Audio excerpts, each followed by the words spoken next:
She swiped right at 11:47 p.m. By midnight, she was gone. The last message on her phone read, "I'm outside." And that's when the screaming started. 3 blocks away, a neighbor heard it, a sound that cut through the night like broken glass, high, desperate. The kind of scream that makes your blood stop moving, that makes you freeze in place and wonder if you should call 911 or pretend you didn't hear it. The neighbor chose to pretend. By the time anyone called the police, the screaming had stopped. The street was quiet again, nothing but the hum of street lights and the distant sound of traffic on the highway. But Ashley's phone kept pinging, location services active, the dot moving across the city, away from downtown, away from the lights, toward the industrial district, where the warehouses sit empty and the cameras don't work and no one asks questions.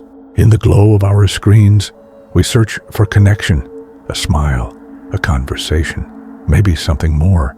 We scroll through faces like pages in a catalog, swipe left on the ones that don't spark something, swipe right on the ones that do. It's a game, a lottery, a shot in the dark, hoping to find light. But sometimes, behind those carefully chosen photos and charming messages, something else is waiting, something that doesn't want a date, doesn't want dinner or coffee or a walk on the beach. It wants something far worse, something that can't be unsent or unmatched or blocked with a simple tap of your finger. What you're about to hear are 8 true stories, 8 people who thought they were meeting someone safe, someone normal, someone they could trust, people who followed the rules, met in public, told friends, shared locations, did everything right.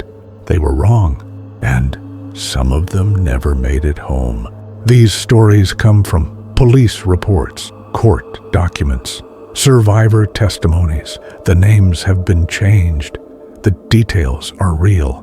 The terror, absolutely real. Because the thing about horror is that it doesn't need exaggeration when the truth is already unbearable.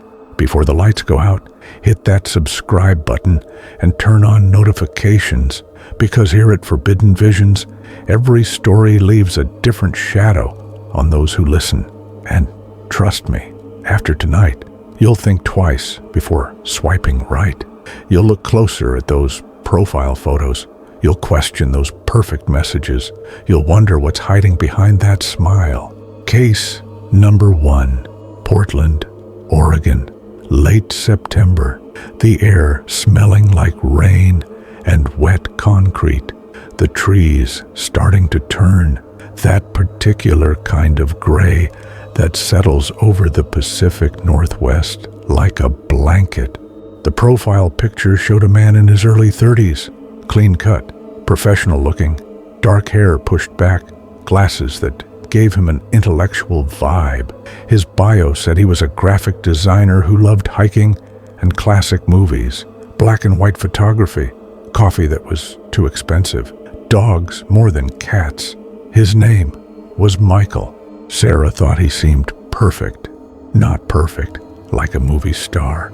Perfect like real, like someone who existed, someone who had a job and hobbies and opinions about things that didn't matter, someone normal in a sea of gym selfies and fish photos and quotes about living your best life. They matched on a Thursday evening. Sarah was lying in bed, scrolling, bored, not really expecting anything. The conversation started simple. A joke about her profile picture, a reference to a movie they'd both seen. Easy, natural, the kind of banter that makes you smile at your phone. They talked for 3 days, messages throughout the day, good morning texts, questions about her job, stories about his. He sent her a playlist. She sent him a recipe. It felt organic, like they were already friends who just hadn't met yet.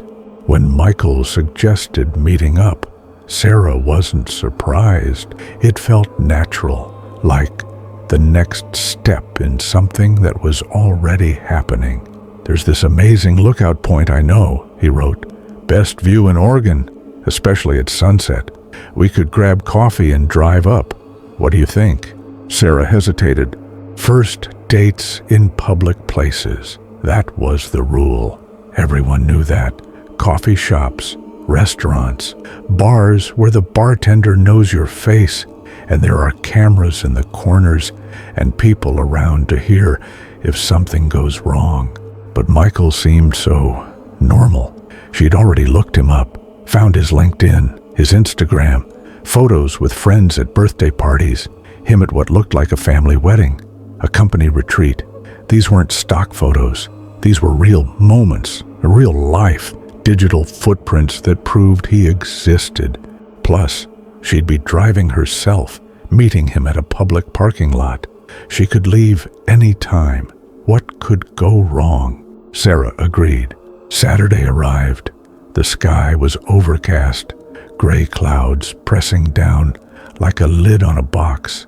The air tasted metallic, like the sky was holding its breath. Sarah pulled into the parking lot near the trailhead at 2 p.m. sharp, punctual, always punctual. Michael's car was already there, a dark sedan, Honda or Toyota, something common, clean, non-threatening, no bumper stickers, no damage, just a normal car belonging to a normal person. He stepped out when he saw her and waved. The smile was the same as in his photos, warm, disarming. He was wearing hiking boots and a jacket, appropriate for the weather, for the location. "Ready for the most beautiful view in Oregon?" he asked, approaching her window. Sarah smiled back, got out of her car. They talked for a minute. Small talk, weather, traffic, the nervousness of a first meeting. Then he gestured to his car. "The trail is about 15 minutes up. Road's too narrow for 2 cars. Want to ride together? I'll bring you back after." Sarah glanced at her car, then at his, then at Michael, still smiling, still normal. "Sure," she said. "That makes sense." That was her first mistake. She got into his passenger seat, buckled up, put her purse on her lap. Her phone showed 3 bars of service. The parking lot was visible in the side mirror. Other cars pulling in, hikers with backpacks, a family with small children, witnesses, safety. Michael started the engine, pulled out. The road twisted up through dense forest, trees crowding close on both sides, branches scraping the windows like fingers trying to get in. The pavement was cracked, potholes everywhere. This road wasn't maintained, wasn't official. Michael talked the whole time. Easy conversation, asked about her week, told a story about a client at work, laughed at his own jokes. Nothing strange, nothing wrong, just 2 people on a first date, nervous, trying too hard to seem comfortable. Sarah started to relax. Then he missed the turn. She saw it, the sign, lookout point, an arrow pointing right. Michael drove straight past it. "I think the lookout was back there," Sarah said, glancing at her phone. No signal now. The trees were too thick, the mountains blocking the towers. "There's another spot," Michael said, his voice unchanged, still friendly, still warm, better, more private, less crowded. The word hung in the air between them. Private. Sarah's stomach tightened. That little voice in the back of her mind, the one she'd been ignoring, the one drowned out by charm and normal-seeming profile pictures. That voice got loud. "Actually, I'd rather go back," she said. Calm, polite. "Don't make him angry. I'm not feeling well. Car sick, maybe." "We're almost there," Michael said. 5 more minutes." But they weren't almost anywhere. The road kept going, deeper, darker, the trees pressing closer, like walls closing in. Sarah couldn't see the sky anymore, just branches overhead, tangled, choking. She reached for the door handle. Locked. She pulled it. Nothing. Locked from the driver's side. Child safety locks, the kind parents use so kids can't open the doors while the car is moving. "Let me out," she said, her voice steady, firm. "Don't show fear. Predators can smell fear."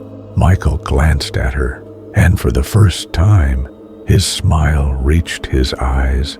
But it wasn't warmth she saw there. It wasn't kindness or humor or the nervousness of a first date. It was hunger. "We're gonna have so much fun," he whispered. "Just you and me, out here where no one can hear, where no one will look, where you can scream as loud as you want and it won't matter." The car stopped in a clearing, miles from anywhere. No houses, no hikers, no cell service, no witnesses, just trees and gray sky, and the sound of her own breathing getting faster. Sarah tried to stay calm, tried to think, but panic was rising, like water filling a room. Michael got out, walked around to her door, opened it from the outside. "Don't run," he said. "You won't make it 10 feet, and if you make me chase you, I'll be angry. You don't want me angry." Sarah got out, legs shaking, looking for options. The forest was too thick to run through. The road went nowhere. Her phone was useless. No one knew exactly where she was. She'd told friends hiking near Portland, but that covered thousands of acres. She was alone. Michael popped the trunk. Inside was rope, duct tape, zip ties, a canvas bag with tools she didn't recognize. This wasn't improvised. This wasn't a crime of opportunity. This was planned, prepared, practiced, and she screamed. The sound echoed through the trees and died. No one heard. No one came. Michael just smiled. "Get it out of your system," he said. "We have all day." Sarah fought, clawed, kicked, connected her knee with his groin. He doubled over. She ran, didn't think, just ran, crashed through the underbrush, branches whipping her face, roots grabbing her ankles. Michael was behind her. She could hear him, not running, walking, like he knew she wouldn't get far. Sarah's foot caught. She went down hard, hands in the mud, tasting dirt and copper and terror. Michael's hand closed around her ankle. For 3 days, she was kept in a cabin, abandoned, rotting, windows boarded up from the outside, the only light coming through cracks in the wood, thin lines of gray that told her day from night, but nothing else. Michael would visit twice a day, morning and evening, brought food, granola bars, bottled water, kept her alive. He'd sit on a folding chair and talk like they were still on a date, like nothing was wrong, like she wasn't tied to a pipe in the corner, like this was all perfectly normal. "You're perfect," he'd say, "just like I knew you'd be. I watched you for weeks, your routine, your coffee shop, the route you run. I know everything about you, Sarah, everything." He knew her full name, her address, where she worked, the names of her friends, everything from social media, from her digital footprint, from the life she'd posted online thinking it was safe, thinking privacy settings mattered. They didn't. On the 4th day, Sarah found a loose board, one nail missing, probably rotted out, maybe kicked loose by a previous victim. She didn't let herself think about that, didn't let herself wonder who else had been in this room, who else had tried to escape. She worked at it for hours, fingers bleeding, splinters driving deep into her skin. The wood was soft with decay. It gave slowly, painfully, but it gave. When Michael came that night, she was ready. The board caught him across the temple. He went down hard, blood spreading across the dirty floor. Sarah didn't check if he was dead, didn't care. She ran, barefoot through the forest, branches tearing her skin, lungs burning like they were on fire, expecting any second to hear footsteps behind her, to feel his hand on her neck, to be dragged back to that cabin and that room, and a death that would come slower for trying to escape. But the forest stayed quiet. She found a road, narrow, unpaved, but a road meant civilization, meant people, meant help. Sarah flagged down a truck, an old Ford, rusted. The driver was 70 if he was a day. He took one look at her, bare feet, torn clothes, blood on her face, terror in her eyes. He didn't ask questions, just called 911. Michael was arrested 6 hours later, still unconscious in that cabin. The board had fractured his skull. He survived, unfortunately. In his cabin, police found photographs, dozens of them, pinned to the walls like trophies. Women who'd swiped right, women who'd trusted a smile and a charming message, and a profile that seemed so real it had to be safe. Sarah was the first to escape alive. The others weren't so lucky. Their bodies were found over the next 3 weeks, buried in the forest, shallow graves marked only by Michael's GPS coordinates, saved in a file on his computer, labeled projects. 9 women, 9 daughters, sisters, friends, co-workers, 9 people who made the same choice Sarah did, who got in a car with someone they thought they knew, someone who seemed normal. Michael is serving life without parole. Sarah testified at his trial, looked him in the eye while she described every moment of those 3 days, didn't cry, didn't break. But she never dated again, never even opened a dating app. "I can't trust a face on a screen," she told the prosecutor, "because I did once, and 9 women died for it."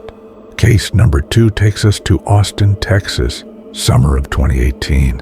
The heat like a physical presence, the kind that makes the air shimmer, that makes you understand why people used to die crossing deserts. His name was Kevin, 24, a college student studying engineering.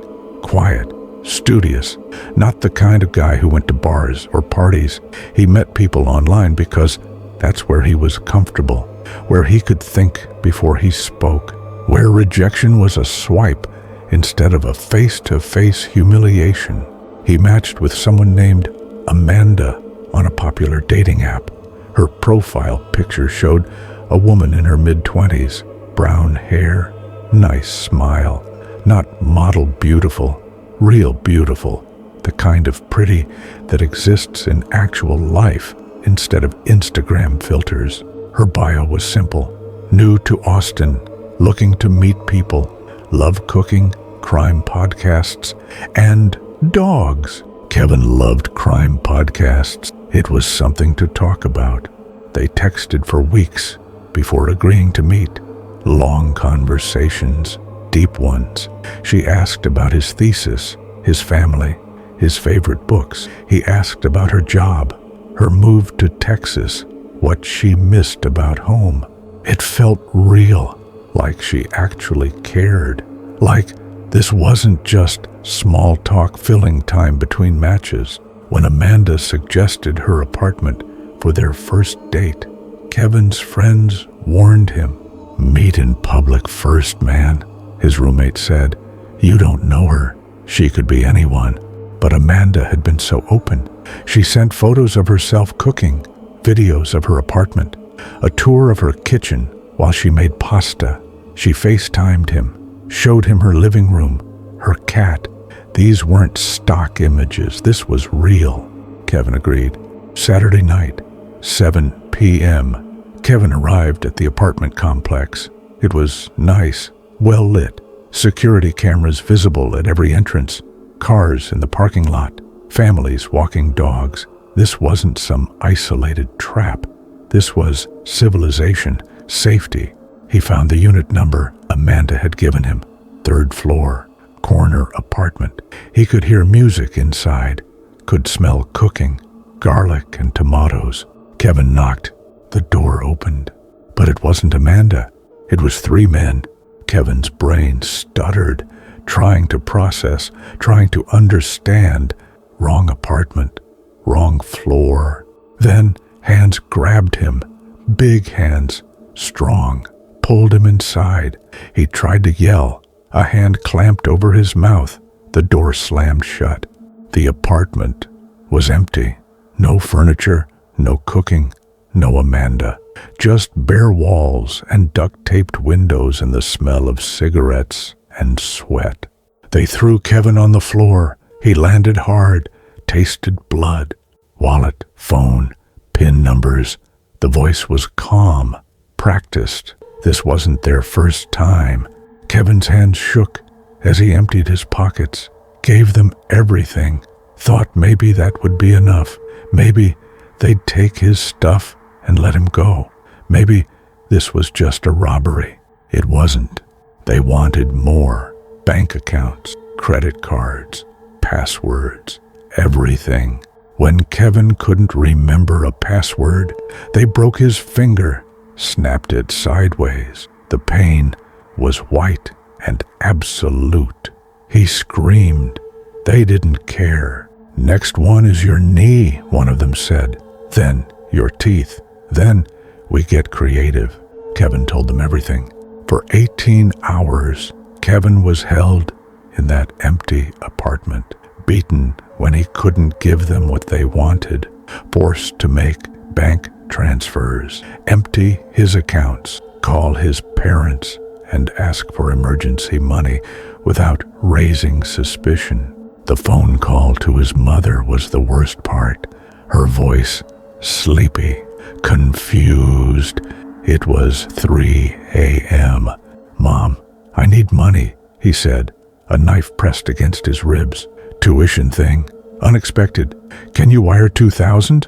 "Kevin, are you okay? You sound—" "I'm fine," he said. The knife pressed harder.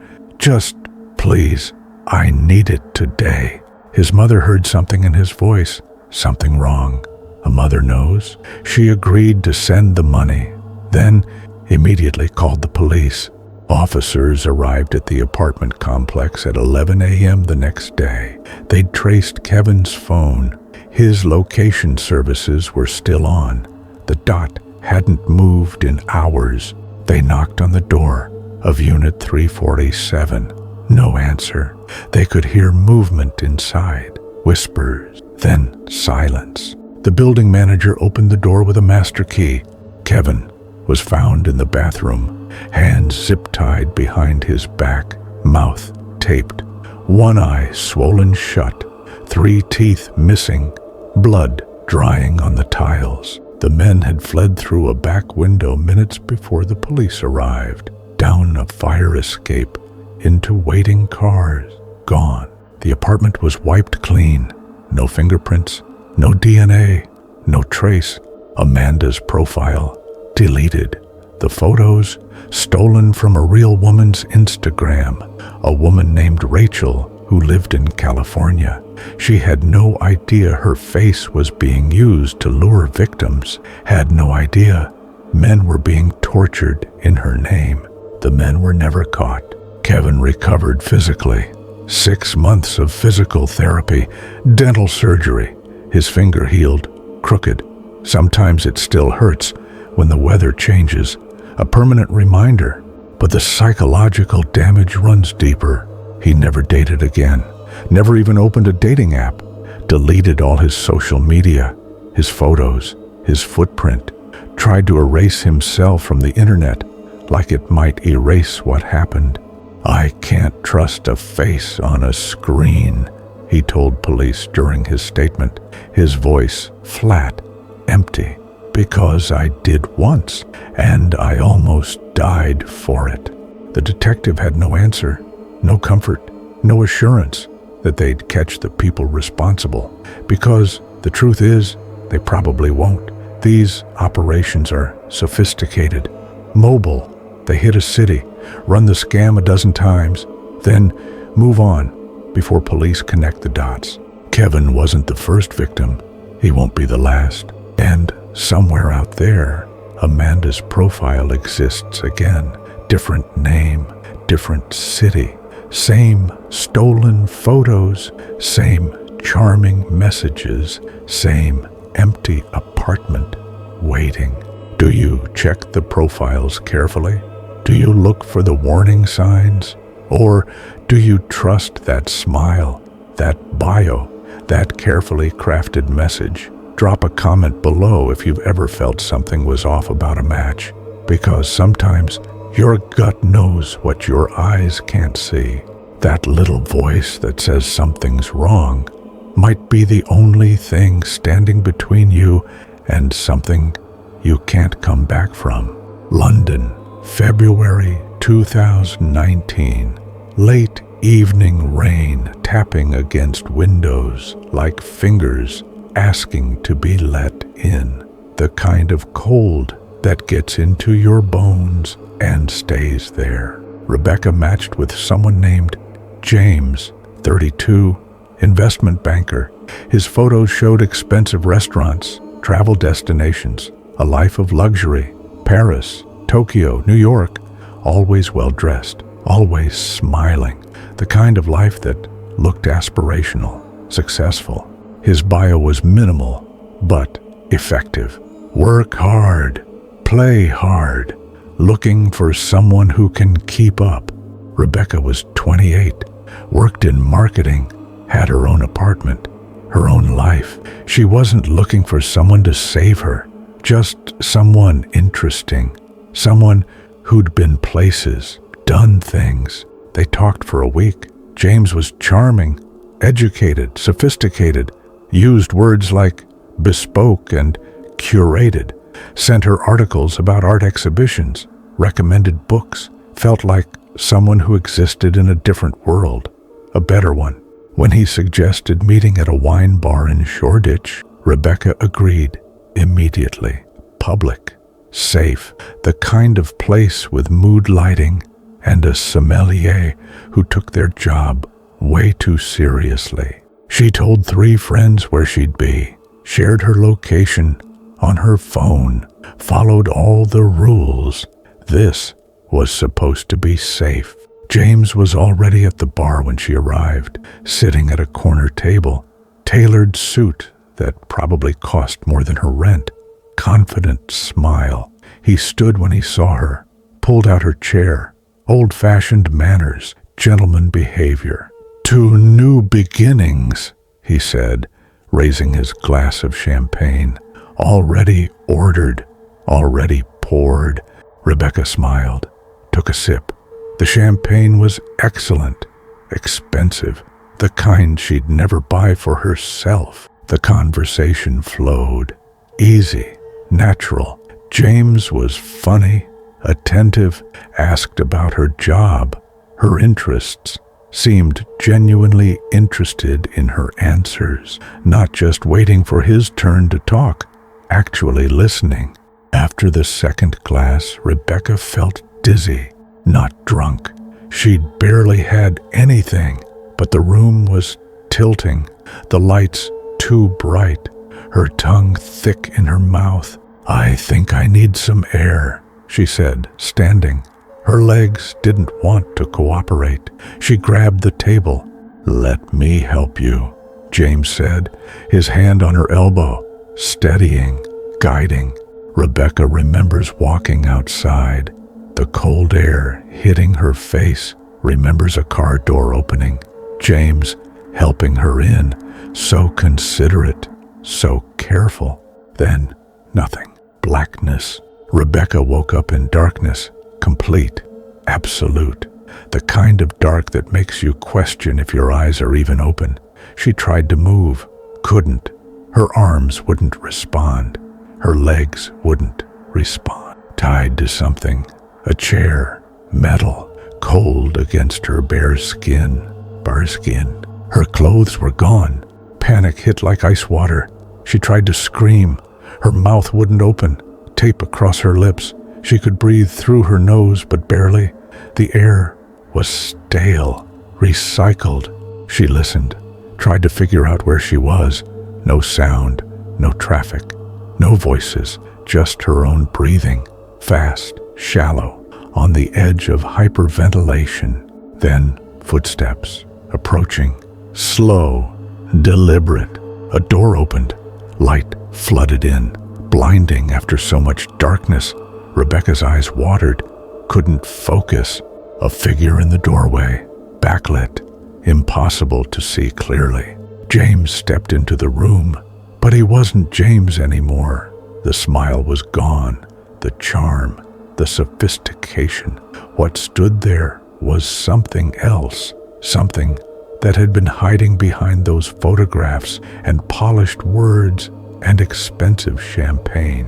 "You're awake," he said, clinical, detached, like a doctor discussing symptoms. "Good.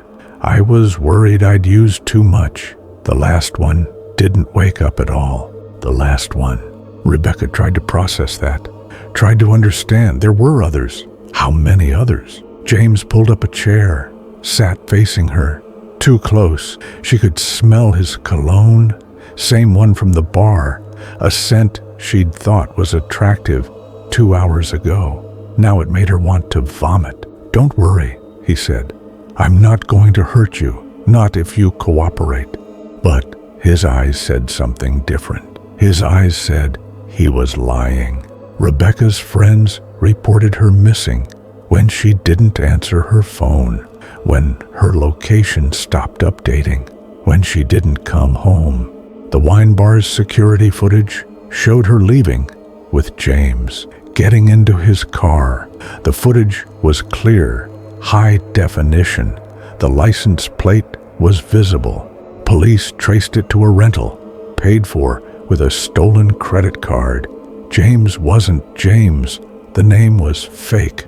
The profile, meticulously crafted over months.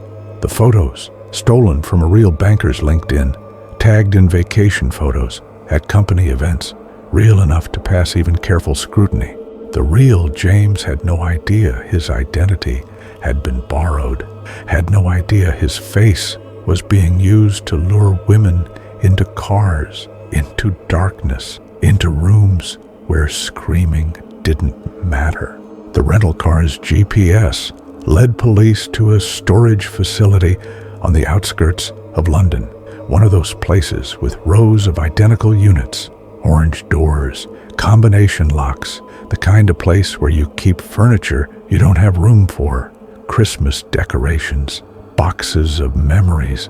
Unit 237. The lock was cut with bolt cutters. The door rolled open.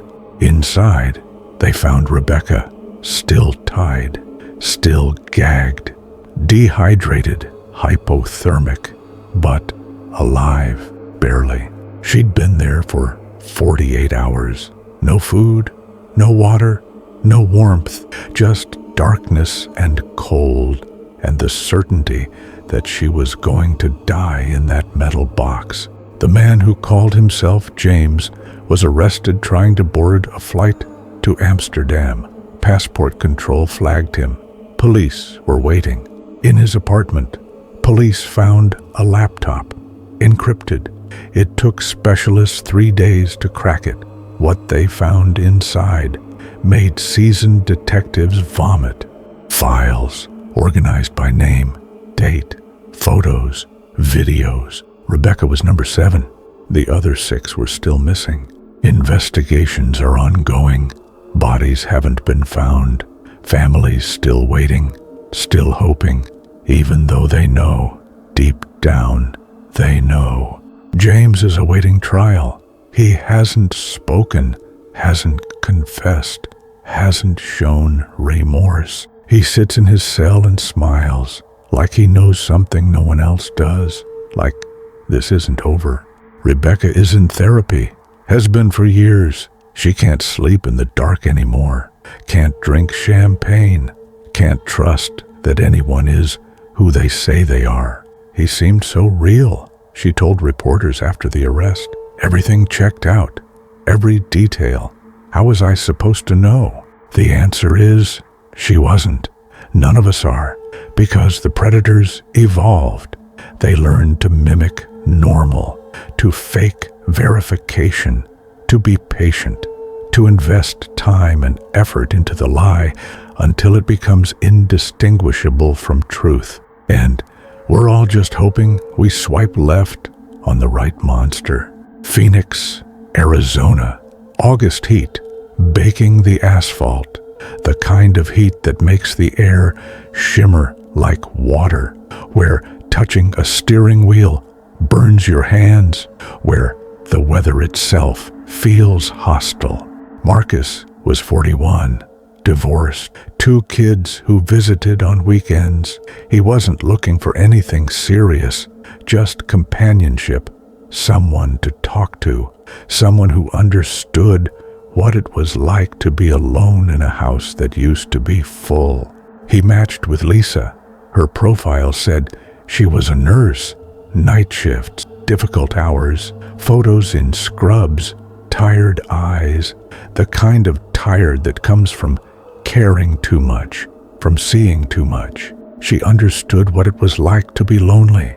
They texted for a month, easy conversation, comfortable, nothing rushed, nothing forced. Marcus told her about his kids, his job, his divorce. Lisa told him about her patients, the ones who made it, the ones who didn't, the weight of holding someone's hand while they died. It felt real, like they were both broken in ways that fit together. Finally, Lisa suggested meeting for dinner, a steakhouse she knew, nice but casual, the kind of place where divorced dads take their kids on birthdays. Marcus agreed, was even a little excited. It had been so long since he'd felt excited about anything. Saturday night, 7 p.m., Marcus arrived early, waited at the bar, ordered a beer, watched the door, nervous. First date in 15 years. What if he forgot how to do this? What if he was boring?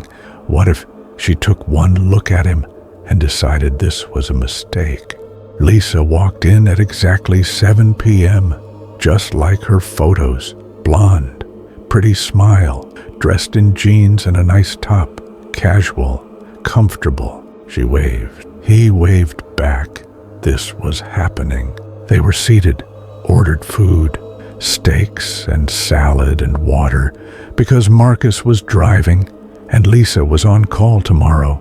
The conversation was good, natural. They laughed, made jokes, found common ground. Marcus relaxed. This was nice, normal, nothing to worry about. After dinner, Lisa suggested a walk. The restaurant was near a park, lights along the path, other people around, couples, families, joggers with dogs. Safe. They walked, talked. The night air was finally cooling after a day of relentless heat. Marcus could smell creosote bushes, could hear cicadas. It felt almost romantic. Lisa stopped at a bench overlooking a small pond. Ducks sleeping, water still. "Let's sit for a minute," she said. Marcus sat. Lisa sat beside him, close. He could smell her perfume, something floral, nice. That's when he felt it. Something sharp against his side, between his ribs, just enough pressure to part skin. "Don't move," Lisa whispered. "Don't scream. Don't do anything stupid. Just stand up and walk." Marcus's brain stuttered, trying to process. This wasn't real. This was a joke, a test, something. "This is a joke, right?" he said, voice shaking. "Does it feel like a joke?" The knife pressed harder. He felt warmth, Blood. Not much, just enough to know she was serious. Marcus glanced down. The knife was small, concealed in her hand. No one walking by would see it, would notice anything wrong. Just a couple on a bench, talking, intimate. "Stand up," Lisa said again. "Walk to the parking lot. My car. Don't look around. Don't signal anyone. I know where you live, Marcus. I know where your kids live, where they go to school, their names, ages, everything." She knew. Of course she knew. He'd told her, shared photos, proud dad showing off his children, giving a stranger everything she needed to threaten what he loved most. Marcus stood, legs shaking. They walked to the parking lot, away from the lights, away from people, away from help. Lisa's car was in the back, dark tinted windows. She opened the trunk. "Get in." Marcus's mind raced. If he got in that trunk, he was dead. That much was clear. You don't put someone in a trunk and drive them somewhere nice. Trunks are for bodies, for disposal. Fight or comply, run or submit. Every instinct screamed at him to fight, but the knife, his kids, the threats. Then he remembered something. A self-defense class his daughter had taken. The instructor said, "Never go to a second location. Whatever happens here is better than what happens there. Fight. Always fight." Marcus made his choice. He grabbed Lisa's wrist, twisted hard. The knife clattered to the pavement. Lisa screamed, loud, piercing, like she was the victim. People turned, started running toward them. Lisa didn't wait. She jumped in her car and drove off, tires screaming, engine roaring, gone before anyone could get a license plate. Marcus stood there, shaking, blood on his shirt, people surrounding him asking if he was okay. He wasn't okay. Police found the knife. Fingerprints were lifted. The prints matched someone named Catherine Reeves, wanted in 3 states for armed robbery, assault, attempted murder. Lisa's profile, fake. The photos, stolen from a real nurse's Facebook. The whole thing was a setup, carefully planned, perfectly executed. Except Marcus fought back. Catherine was arrested 2 months later in New Mexico, pulled over for a broken taillight. The officer ran her plates. Warrants came back, multiple states. During questioning, she confessed to using dating apps to target men, usually older, divorced, lonely, vulnerable. The perfect victims, rob them, sometimes worse. "It's easy," she told detectives, smiling, like she was discussing a hobby. "People want to believe in love, in connection. They ignore red flags. They meet strangers in parking lots. They get in trunks. They do exactly what you tell them to because they're so desperate for someone to care about them." She'd victimized at least 20 men that they knew of. How many others didn't report it, didn't want to admit they'd been fooled, that they'd trusted someone who was hunting them? Marcus still has nightmares. The feeling of that knife against his ribs, the cold calculation in Lisa's eyes when the mask finally dropped, the knowledge that he was seconds away from being another statistic. "I thought I was being careful," he told the reporter who interviewed him. "I thought I was safe, public place, telling friends, following the rules. But you can't be safe from something you can't see coming. You can't protect yourself from someone who's better at lying than you are at detecting it."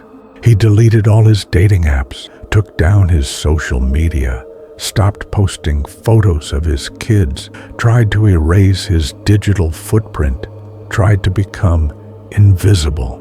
But sometimes late at night, his phone buzzes, unknown number. He never answers, but he wonders, Is it her? Another her? Someone else who found his information? Who's studying him? Planning? Waiting for him to be vulnerable enough to try again? He doesn't date. Doesn't want to. The risk isn't worth the reward. I'd rather be alone, he said, than dead. Have you ever met someone who seemed too perfect, too interested, too eager to move things offline? Let me know in the comments, because sometimes perfection is just a carefully laid trap, and the bait is exactly what you're looking for. Someone who listens, someone who cares, someone who seems to understand you in ways no one else does. That's not coincidence. That's research. That's a predator who's done their homework. Sydney, Australia, December 2020. Summer heat and holiday crowds. The beaches packed. The city alive with tourists and locals escaping the heat. Emma was 26, marketing manager, social, outgoing, the kind of person who had 200 friends and actually knew most of them.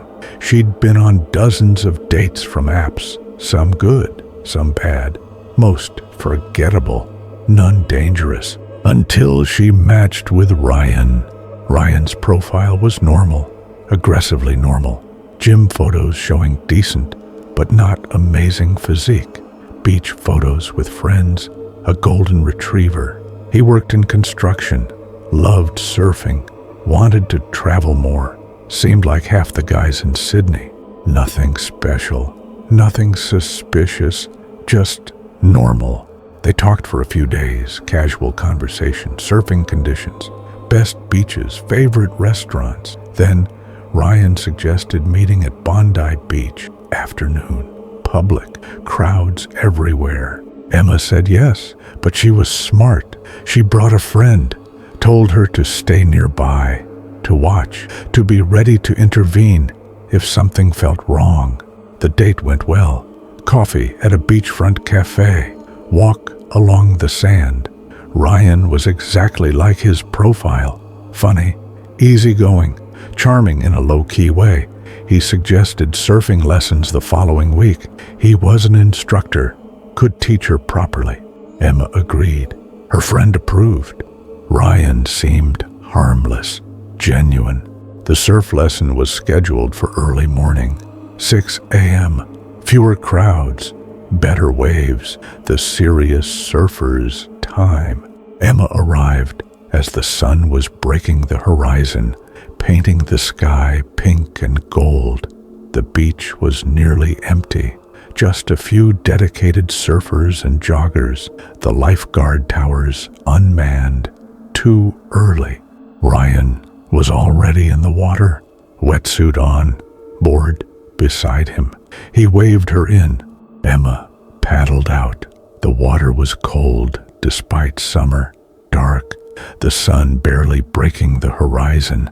She couldn't see the bottom, couldn't see what was beneath her. "Follow me," Ryan called. "Better break further out." Emma followed, paddling, the shore getting smaller, the water getting deeper, further than she'd ever gone before, too far for comfort. That's when she realized they were alone. The other surfers were closer to shore. The beach was a thin line in the distance. No one was watching. No one could see. Ryan paddled close, too close. His smile was gone. His face was different, harder, like a mask had slipped. "Drop your board," he said. "What?" "Drop your board, now." Emma's heart hammered. She was a good swimmer, but the current was strong. The shore was far, too far to make without a board. If she dropped it, she was vulnerable, at his mercy. "No," she said, firm, direct. Ryan grabbed her wrist hard, pulled her close. "You're coming with me." "Let go!" Emma screamed. But who would hear? The waves swallowed the sound. The beach was too far, the other surfers too distant. Ryan started pulling her, not toward shore, parallel, following the coastline, toward a secluded cove, rocky, private, the kind of place where you don't find bodies until they've been there for weeks. Emma fought, kicked, scratched, but Ryan was stronger, bigger, pulling her through the water, her board drifting away, arms burning, lungs screaming. She was drowning, slowly, deliberately, and Ryan was smiling. Then she saw them, dolphins, a pod, 6 or 7, cutting through the water like knives, curious, playful. They swam between Emma and Ryan, circling, creating distance, and following the dolphins, a boat, white with blue trim, tourists on a dolphin watching tour, early morning special, 10 people with cameras pointed at the water, pointed at Emma. She screamed, waved, thrashed. The boat turned, coming closer. Ryan let go, dove under, disappeared beneath the waves, gone. The boat approached. Hands reached down, pulled Emma from the water. She was sobbing, shaking, couldn't form words, just pointed toward the cove, toward where Ryan had been taking her. Police searched the cove later that day, found a small shack hidden by rocks, canvas, and driftwood, almost invisible unless you knew it was there. Inside, rope, tape, a stained mattress, photos pinned to the walls, women, different women, all from dating apps, all matched with Ryan. Some of the faces matched missing persons reports. Ryan was never found. His profile deleted within an hour. His identity fake. The construction company he claimed to work for didn't exist. The address he'd given Emma, abandoned warehouse. Every detail was fiction. Emma never swam in the ocean again. She can't. The water is too dark, too deep. You can't see what's underneath, what's waiting, what's pulling you down. People think danger is obvious, she told police during her statement. They think predators look dangerous, act dangerous, that you'll know when you see them. But Ryan looked like every other guy on the beach, acted normal, seemed safe. That's what makes them dangerous. They're invisible until it's too late. 3 of the women in Ryan's photos were later identified, found buried in dunes along the coast, far from where they'd last been seen, far from where anyone looked. Ryan is still out there. New name, new profile, new beach, still surfing, still hunting, still waiting for someone to say yes.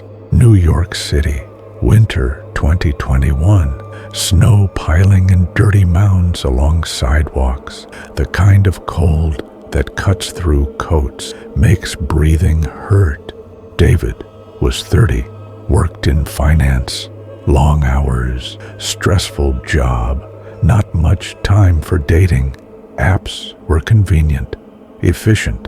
You could browse on the subway, message during lunch breaks, schedule dates like meetings. He matched with someone named Rachel. Her profile was minimal, just 2 photos, black and white, artistic, the kind of photos that suggested depth, substance, that she cared about, aesthetics. Her bio said, looking for something real. Aren't we all? David thought. They messaged for a week. Rachel was different from his other matches. She didn't do small talk. She asked big questions, philosophy, meaning, what he wanted from life, deep conversations that made him actually think. She suggested meeting at a gallery opening in Brooklyn. Unusual first date. But David liked unusual, liked that she wasn't suggesting the same coffee shop everyone used. The gallery was in an old warehouse, converted Industrial chic, exposed brick and metal beams, the kind of space that charged ridiculous rent to artists who could barely afford to eat. David arrived at 8 p.m. The space was crowded, wine in plastic cups, cheese on paper plates, people pretending to understand abstract art, pretending to care. He didn't see Rachel. Texted her, "I'm here. Where are you?" Response, immediate. "Back room. The installations. Come find me." David pushed through the crowd, down a hallway, the voices fading, the light dimming, away from the main gallery, away from people. The back room was dark, sculptures made of metal and wire, shadows everywhere, hard to see. "Rachel," he called. Movement behind him. David turned. 3 people, faces covered, hoods up, blocking the doorway. Phone, wallet, watch. The voice was muffled. Male, calm. David's blood went cold. This was happening. This was real, in a public place. People 30 feet away, and no one would know. No one would help. "This is a public place," he said, trying to sound calm, trying not to show fear. "There are people who won't hear you back here, who won't come looking, who are too busy drinking free wine to notice you're missing." He was right. The music from the main room thumped through the walls, loud, drowning out everything else. David handed over everything. Phone, wallet, watch his father had given him. They took it, but didn't leave. "ATM, now!" They walked him out a back exit. David sandwiched between them. To anyone watching, just a group of friends leaving early. Nothing suspicious, nothing wrong. The ATM was inside a bodega 2 blocks away. One of them went in with David, stood close, hand in pocket. David didn't need to see the weapon to know it was there. Maximum withdrawal? David punched in his PIN.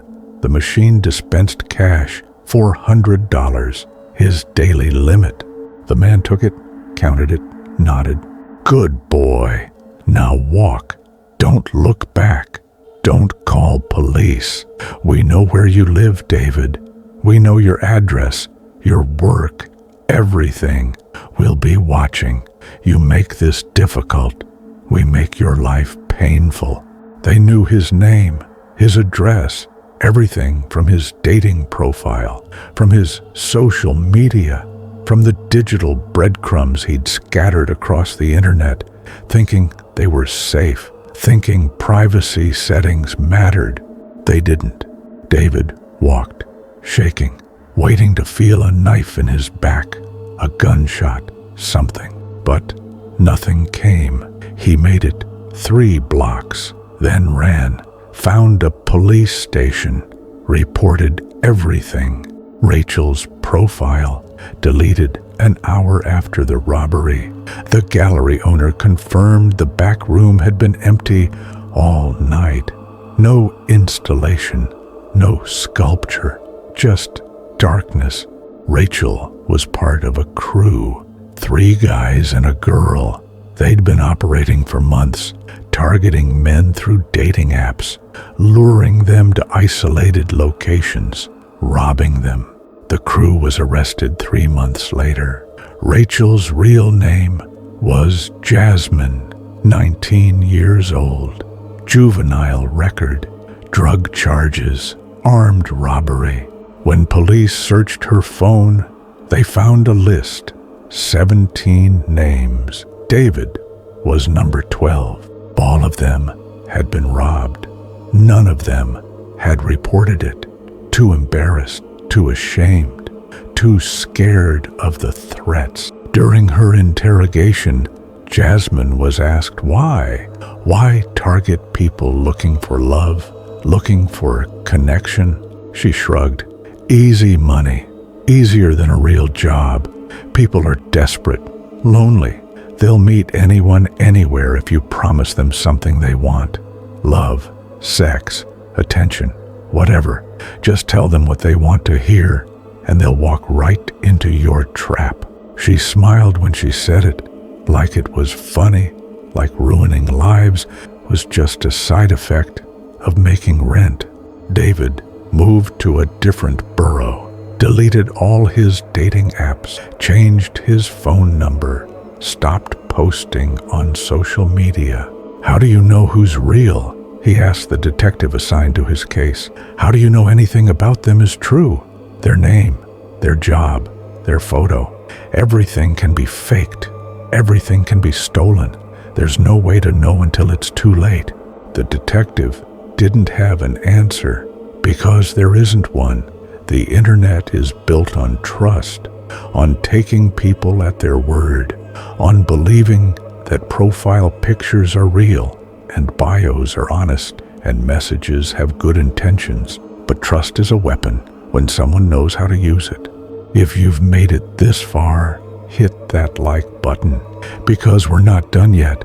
There are 2 more stories, 2 more warnings, 2 more reasons to think twice before meeting a stranger from the internet, 2 more reasons to understand that the person on the other side of that screen might not be who they say they are, might not want what they claim to want, might be counting on your loneliness, your hope, your desire to believe that someone out there actually cares. Chicago, fall 2022.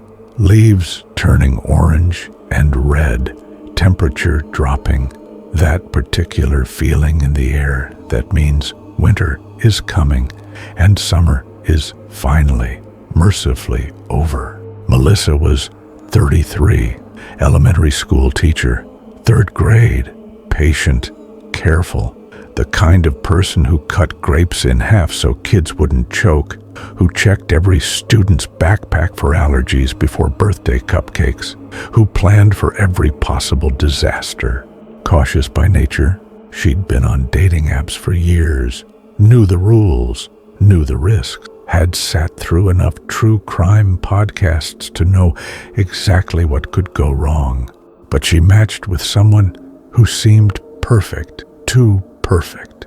Tom, 35, mechanical engineer.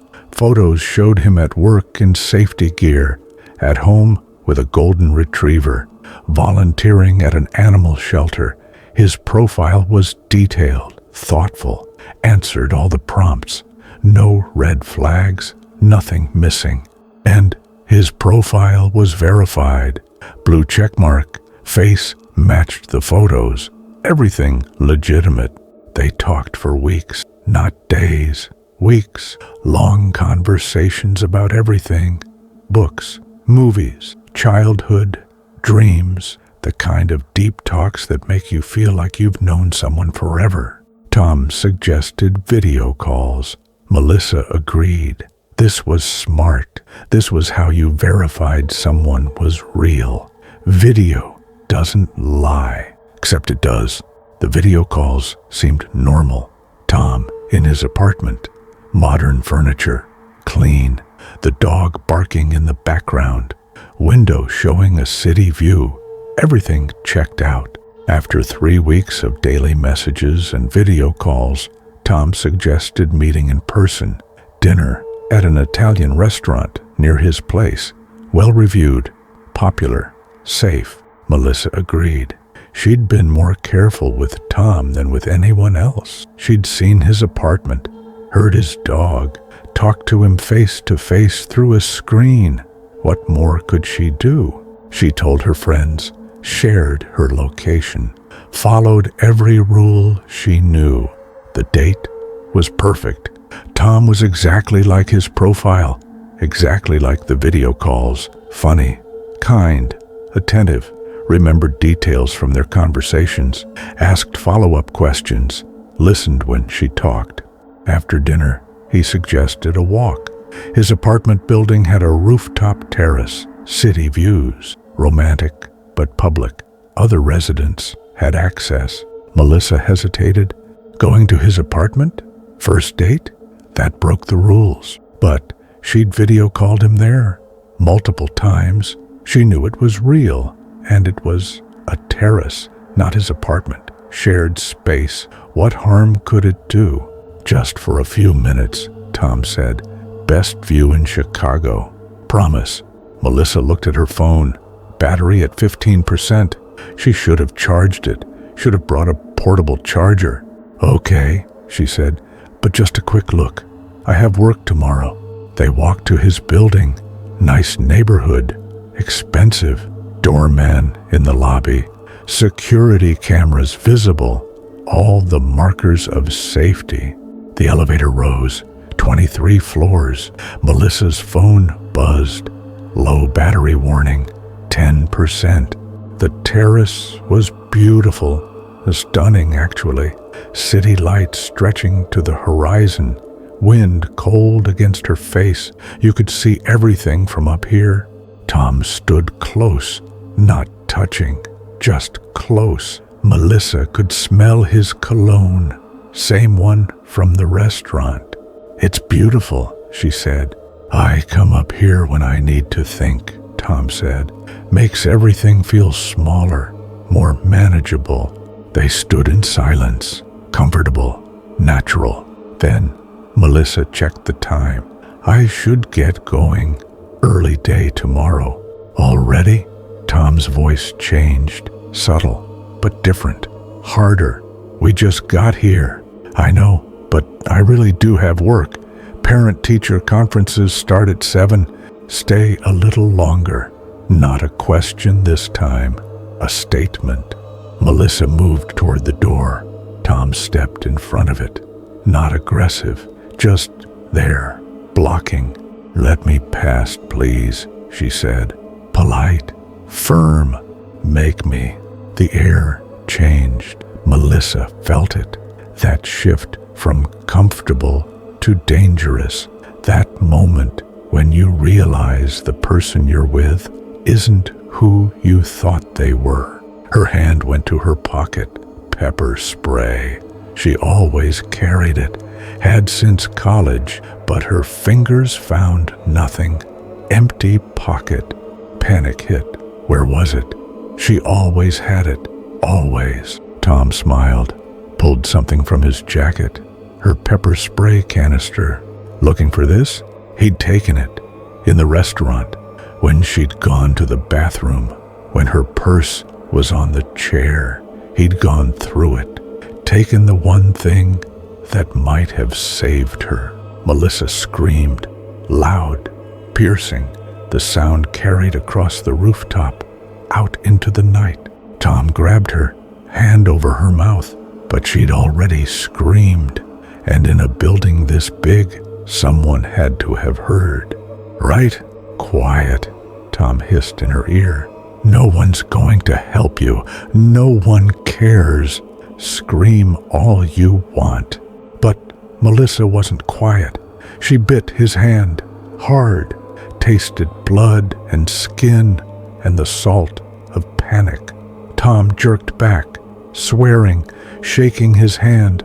Melissa ran, threw herself at the door, slammed it open, into the stairwell, Tom behind her, footsteps pounding on metal stairs. She ran down, skipping steps, grabbing the railing.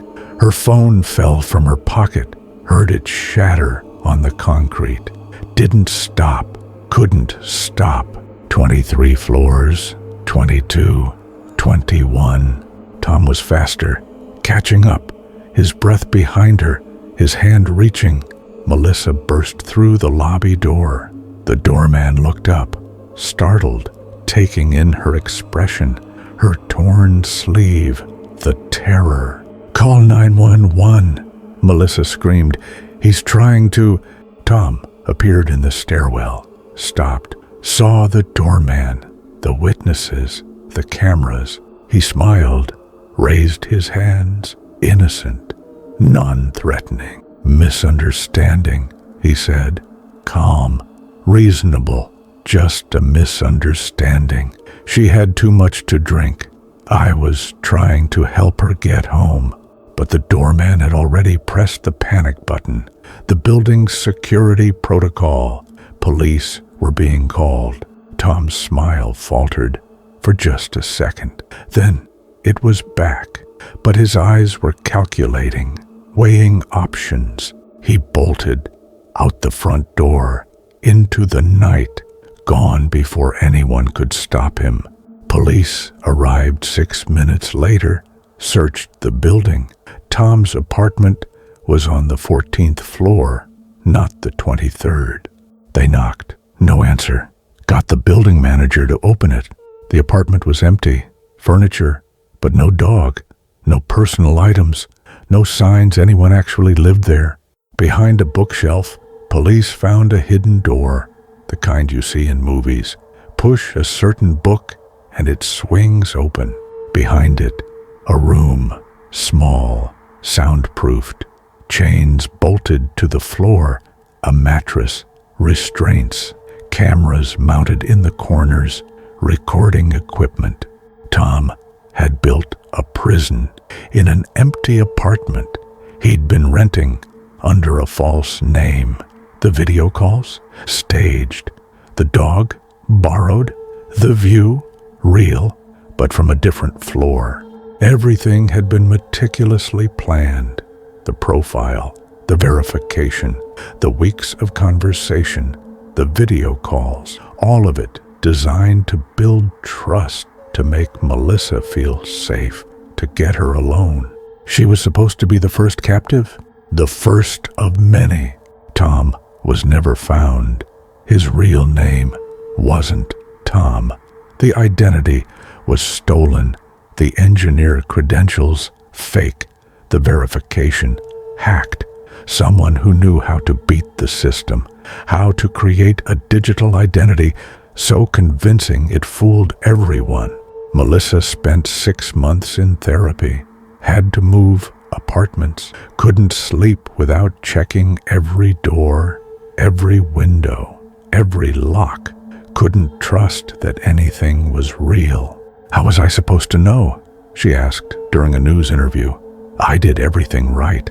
Everything they tell you, video calls, verification, public places, friends knowing where I was.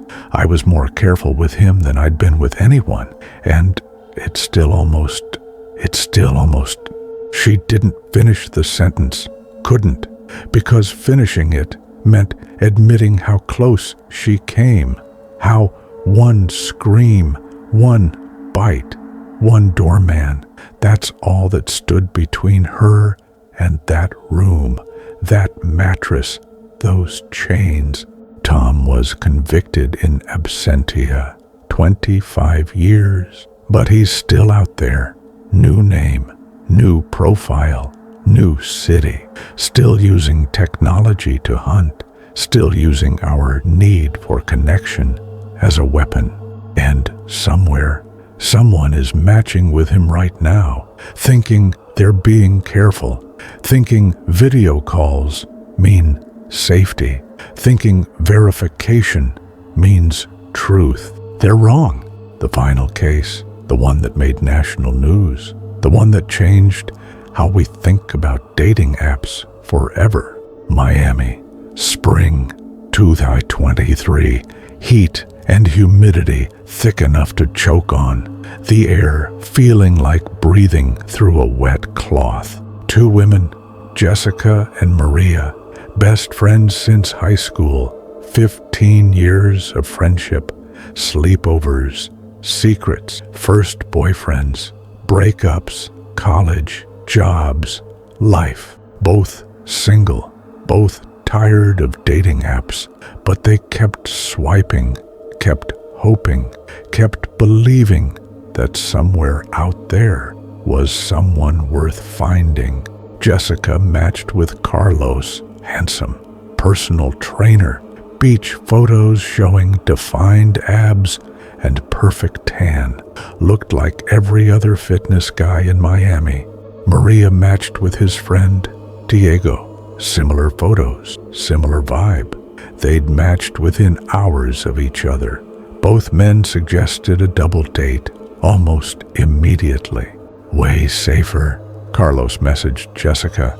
You bring your friend, I bring mine. public place, no pressure. It made sense. Safety in numbers. The buddy system everyone learns in elementary school. They agreed to meet at a beach bar. Popular, always crowded. The kind of place with music and lights and enough people that nothing could go wrong. The women told other friends, shared their locations, took screenshots of the profiles, did everything the articles and podcasts tell you to do. Saturday night, the beach bar was packed, music loud enough to feel in your chest. The men were already there, at a table near the back. They stood when the women arrived. Polite, gentlemen, exactly like their photos. No catfishing, no surprises. Carlos was charming. Diego was funny. They bought drinks, joked, laughed, made the women feel comfortable, welcome, like this was actually a good idea. After an hour, Carlos suggested a bonfire on the beach, more private, romantic, just the four of them. Jessica and Maria exchanged looks. Should they? The beach is right there, Diego said, gesturing. Visible from the bar. Other people around. Bonfires up and down the coast. It's not isolated. He was right. They could see the beach, see other groups, see lights. Okay, Jessica said, but just for a bit. They followed the men out, down the wooden steps, onto the sand. The music from the bar fading, but still audible, still connected to civilization. The men led them away from the main area, past the crowds, past the lights, the sand soft and deep under their feet, the sound of waves getting louder. How far is it? Maria asked. Just here, Carlos said. The bonfire was already set up, wood stacked, blankets laid out, like it had been waiting for them. You planned this? Jessica asked. Carlos smiled. Wanted it to be special. They sat. The fire was warm against the cooling night air. The men pulled out bottles, beer, tequila, plastic cups. Let's make this a real party, Diego said. They passed the bottle. 1 sip, 2. The tequila burned going down. Jessica didn't usually drink tequila, but the atmosphere was good. The company was nice. What harm could it do? After the 3rd sip, Jessica started to feel strange, not drunk, wrong. The world tilting in ways that didn't make sense. Her words slurring, her limbs heavy. I don't feel good, she said, trying to stand. Couldn't. Her legs wouldn't cooperate. Maria stood, swayed, sat back down hard. What did you? Carlos and Diego were standing now, looking down at them, no longer smiling, no longer charming. The masks had dropped. Don't worry, Carlos said. It'll be over soon. You won't even remember most of it. Jessica tried to scream. Her voice wouldn't work properly. Weak, quiet, the sound swallowed by waves. But Jessica had made one smart decision that night, one thing that might save them. She'd given her phone to her sister, asked her to track their location through the night, just in case, just to be safe. Jessica's sister, Amy, watched the dot on her screen from her apartment, 20 miles away, watched it move from the bar down the beach, then stop and stay still. Too still. Amy texted, "Everything okay?" No response. She called, straight to voicemail. Something was wrong. Amy called 911. My sister is on a first date, and she's not responding, and her location hasn't moved, and something is wrong. The dispatcher asked questions. Amy had answers, names, location, screenshots of the profiles. Police were dispatched. 18 minutes from call to arrival. They found the bonfire, found Jessica and Maria, unconscious, barely breathing.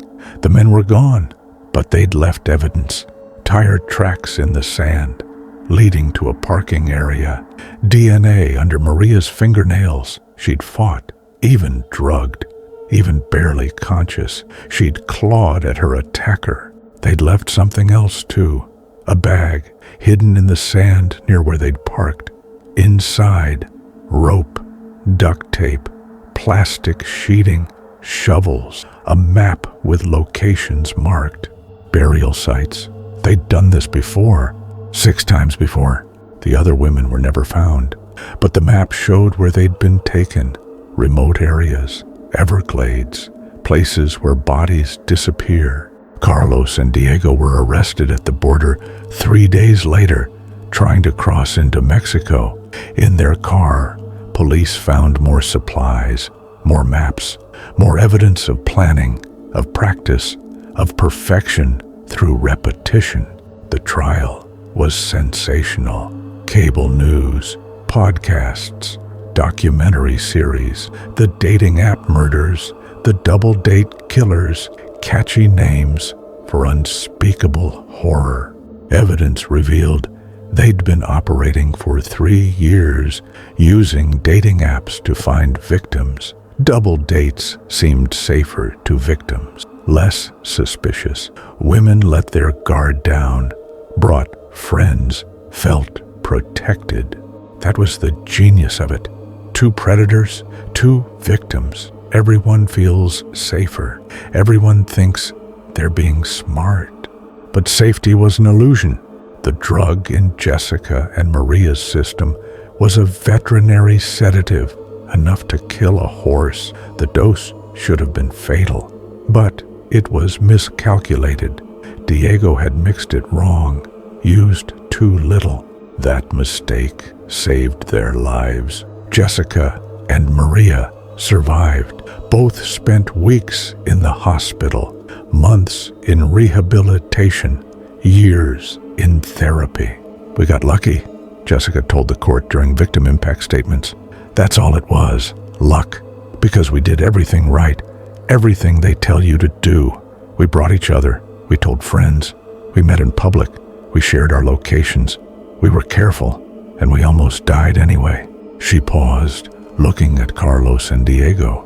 They stared back, expressionless. "How many others did everything wrong?" she continued. "How many went alone, didn't tell friends, trusted too easily? How many are buried in places their families will never find them?" No answer, just silence. Carlos and Diego were convicted on multiple counts: murder, attempted murder, kidnapping. Each received life sentences, no possibility of parole. But here's the thing that keeps Jessica up at night. How many others are out there? How many Carlos and Diegos? How many profiles are fake? How many smiles hide something darker? Dating apps have millions of users, billions of matches. Most are genuine. Most are people looking for the same thing: connection, love, companionship. But some aren't.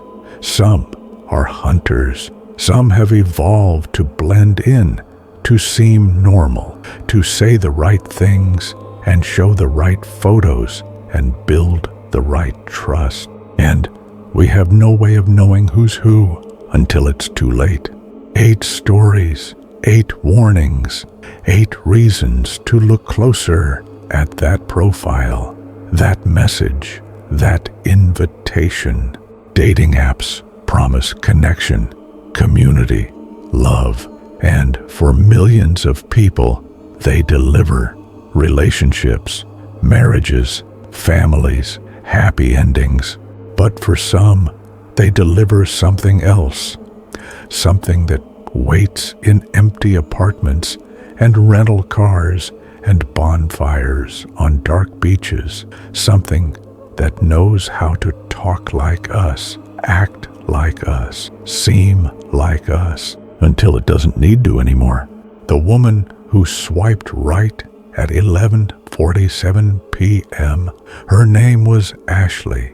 She was found 3 days later in that industrial warehouse, alive, traumatized, changed forever. The man she met, He's still out there. New profile, new photos, new name, same hunger, still swiping, still hunting, still waiting for someone to say yes. So, the next time you match with someone perfect, ask yourself, is this real? Or is this exactly what someone wants me to believe? Is this genuine connection or carefully constructed manipulation? The profiles are getting better. The verification systems are being hacked. The predators are evolving faster than our defenses. Check the profile carefully, but know that profiles can be faked. Video call before meeting, but know that video can be staged. Tell friends everything, but know that friends can't always save you. Share your location, but know that help might not arrive in time. Meet in public, but know that public doesn't mean safe. Stay visible, but know that witnesses don't always see.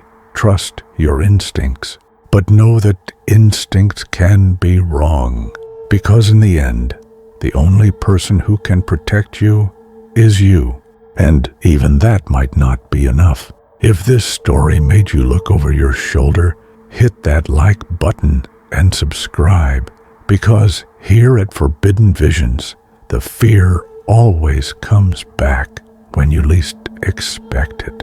And remember, they're always swiping, always matching, always waiting for the next person who trusts a little too easily, who ignores that small voice saying something's wrong, who believes that bad things happen to other people, never to them, until it does. Maybe that person is someone you know. Maybe it's someone you love.